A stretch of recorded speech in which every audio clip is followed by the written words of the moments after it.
Good morning everyone. जैसा कि हमने लास्ट वीडियो में अभिप्रेरणा का अर्थ एवं परिभाषा meaning and definition of motivation के बारे में विस्तार पूर्वक अध्ययन किया था। आज हम इस वीडियो में अध्ययन करने जा रहे हैं अभिप्रेरणा की महत्वपूर्ण विशेषताएं या प्रकृति, नेचर ऑफ मोटिवेशन। यहाँ पे 1 से लेकर 9 जो अभिप्रेरणा की जो विशेषता है उनका हम 1 बाय 1 अध्ययन करेंगे। अभिप्रेरणा की जो विशेषता उनमें सबसे प्रथम है कि अभिप्रेरणा मनोवैज्ञानिक अवधारणा है। Motivation is a psychological concept. अभिप्रेरणा एक मनोवैज्ञानिक अवधारणा है। इस क्यों है? इसका संबंध मनुष्य के मन, उसके मस्तिष्क एवं उसकी सोच से होता है। ओके, अभिप्रेरणा एक मनोवैज्ञानिक अवधारणा है क्योंकि इसका संबंध मनुष्य के मन, उसके मस्तिष्क एवं उसकी सोच से होता है, इसलिए प्रत्येक व्यक्ति के अंदर से आती है। इस संबंध में लाकनेकर एवं पिंगल का विचार है कि अभिप्रेरणा अवलोकन योग्य अवधारणा नहीं है। ओके, उनका विचार क्या है कि अभिप्रेरणा अवलोकन योग्य अवधारणा नहीं है। हम किसी व्यक्ति के कार्य निष्पादन को देख सकते हैं किंतु कार्य स्तरों के पीछे के कारणों को नहीं देख सकते।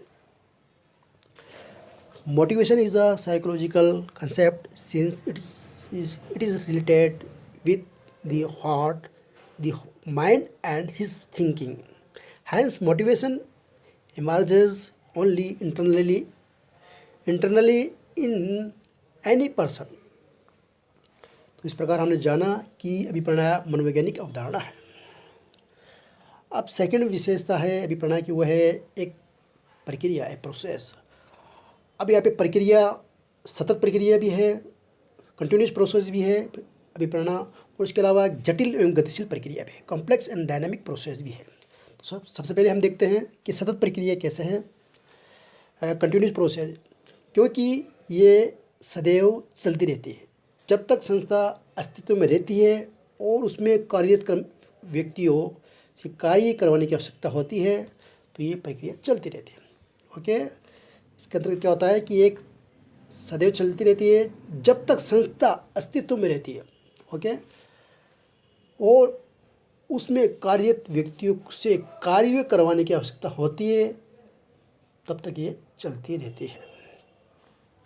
Motivation is a continuous process because it is always goes on.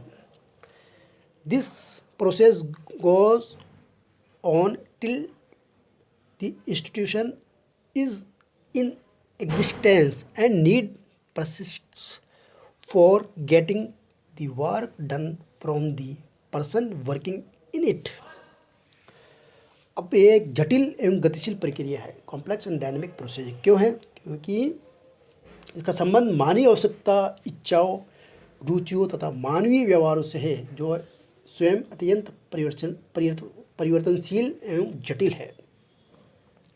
Motivation is a complex and dynamic process because it is related to human needs, desire, taste, and behavior, which themselves are changing and complex.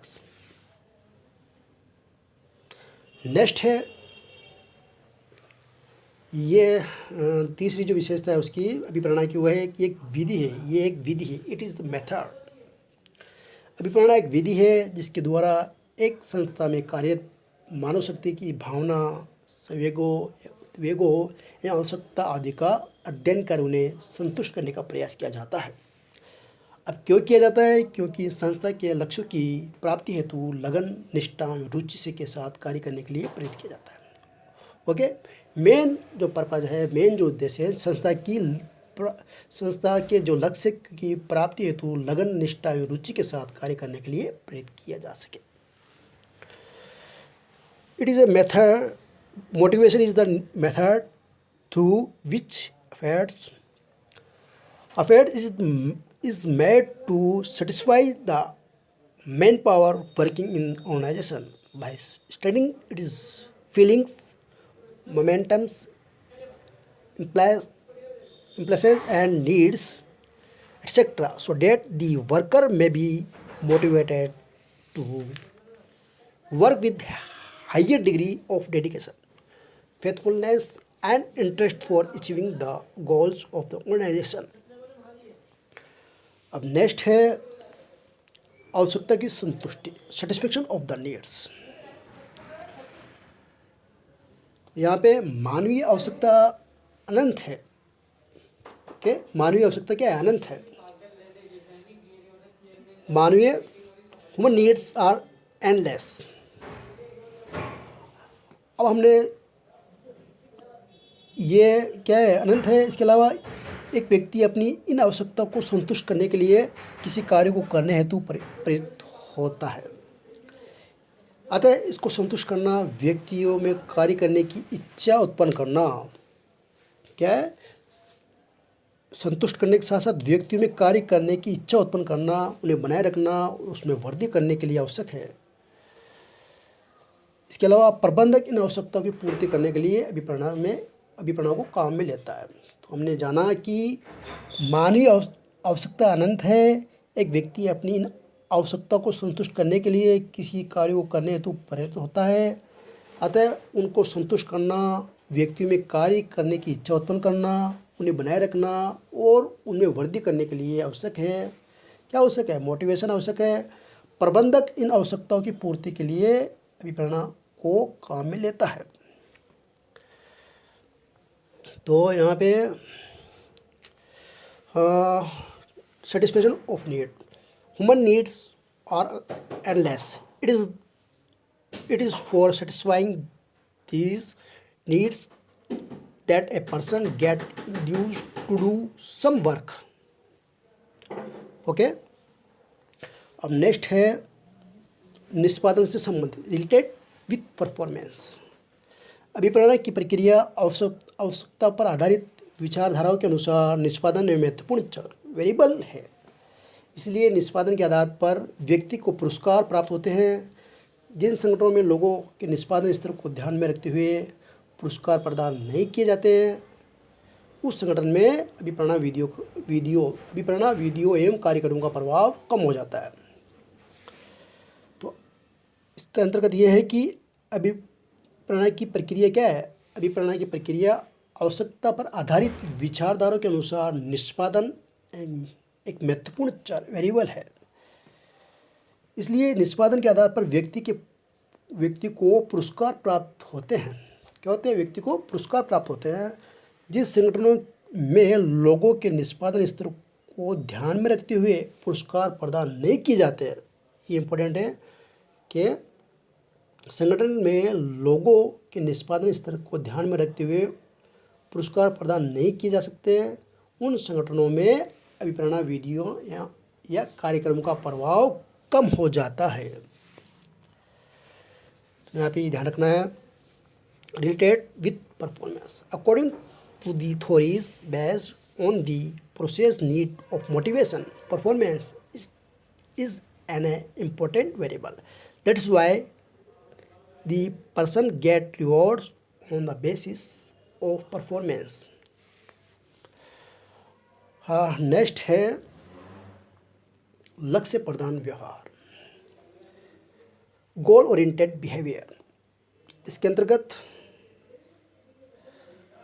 अभिप्रेरणा लक्ष्य प्रधान व्यवहार है। इसका मुख्य कारण यह है कि प्रत्येक व्यक्ति अपने व्यक्तिगत लक्ष्यों की प्राप्ति के लिए सतत प्रयत्नशील रहता है। प्रबंधक इन लक्ष्य प्रधान व्यवहार को संगठनात्मक लक्ष्यों को एकीकृत कर व्यक्तियों को अधिक कुशलता से कार्य करने के लिए अभिप्रेरित करता है। Motivation is the goal oriented behaviour because every person always go on making efforts to achieve his personal goals. अब नेक्स्ट है कार्य करने की तत्परता, रेडीनेस टू वर्क। इसके अंतर्गत अभिप्रेरणा व्यक्ति की कार्य करने की इच्छा या तत्परता है। प्रत्येक व्यक्ति में कार्य करने की क्षमता पाई जाती है, परंतु वे अपना कार्य क्षमता का कुछ ही भाग प्रयोग करता है। ओके, प्रत्येक व्यक्ति में कार्य करने की क्षमता तो पाई जाती है, परंतु वे अपनी क्षमता का कुछ ही भाग उपयोग करता है। इसमें अपनी शारीरिक एवं मानसिक शक्ति को संचित करने एवं रचनात्मक कार्यों में खर्च करने की प्रवृत्ति भी पाई जाती है, किंतु अभिप्रेरणा से उसके रचनात्मक कार्यों के लिए प्रेरित किया जाता है। ओके, ये इंपॉर्टेंट बात इसमें है कि अभिप्रेरणा से उसके रचनात्मक कार्यों के लिए प्रेरित किया जाता है। इस प्रकार स्पष्ट है कि अभिप्रेरणा कार्य की तत्परता या इच्छा जागृत करने की पहली प्रक्रिया है। तो यहाँ पे इम्पोर्टेंट बात यह है कि अभिप्रेरणा क्या है कि व्यक्तियों में कार्य करने की तत्परता या इच्छा जागृत करने वाली क्रिया है, ये ध्यान रखना है। तो यहाँ पे readiness to work, motivation is the willingness or readiness of a person to work. Every person has the capacity to work, but he uses only some part of his capacity. The man has the tendency to accumulate his physical and mental capacity and spending it is for unproductive purpose. तो ये important है। अब next है आंतरिक भावना, inner aspiration. अभिप्रेरणा एक मनोवैज्ञानिक, अभिप्रेरणा क्या है, मूलतः मनोवैज्ञानिक है। हमने पिछले वीडियो में जाना था कि क्या है कि अभिप्रेरणा एक मनोवैज्ञानिक है। अब इसका कारण क्या है कि इसका संबंध एक व्यक्ति की आंतरिक भावनाओं से है, जो कि उसके प्रयत्नों को दिशा, मात्रा, स्वभाव को न केवल निश्चित करती है अपितु उसकी इच्छा शक्ति है मनोवेगों को भी जागृत करती है। क्या करती है? उसकी इच्छा शक्ति के अलावा उसके मनोवेगों को जागृत करती है। परिणाम स्वरूप वे किसी कार्य विशेष को करने के लिए अभिप्रेरित हो जाता है। तो इम्पोर्टेंट है ये। Motivation is a basically psychological and it is related to internal aspiration of a person, which decides not only the direction, volume, nature of his efforts, but also awaken his willpower, impulses, motivate. Okay, क्या होता है? His willpower, plus momentum and his single-mindedness. As a result, he is motivated for doing some particular work. तो ये important है इसमें। अब last है अभिप्रेरणा मनोबल एवं कर्तव्य संतुष्टि से भिन्न है। Motivation is different from morale and job satisfaction. अभिप्रेरणा व्यक्तिगत व्यवहार को समझने का आधार है, जबकि मनोबल सामान्यतः समूह भावनाओं को दर्शाता है। तो हमने जाना कि अभिप्रेरणा व्यक्तिगत व्यवहार को समझने का आधार है, जबकि मनोबल सामान्यतः समूह भावनाओं को दर्शाता है। इस प्रकार अभिप्रेरणा व्यक्तियों को इच्छित तरीके से कार्य निष्पादन करने हेतु प्रोत्साहित करने की प्रक्रिया है, जबकि कर्तव्य यानी कि जो जॉब सेटिस्फेक्शन क्या है, सेटिस्फेक्शन सापेक्ष आनंद एवं कष्ट की अनुभूति है। हालांकि हम जब नेक्स्ट वीडियो में अध्ययन करेंगे कि अभिप्रेरणा और मनोबल में डिफरेंस क्या है, नेक्स्ट वीडियो हम देखेंगे। तो यहाँ पे हमने जाना कि motivation is the basis of understanding personal behaviour, whereas the moral usually show the group feeling. Similarly, motivation is the process of encouraging people to perform the job in the desired manner, whereas job satisfaction is the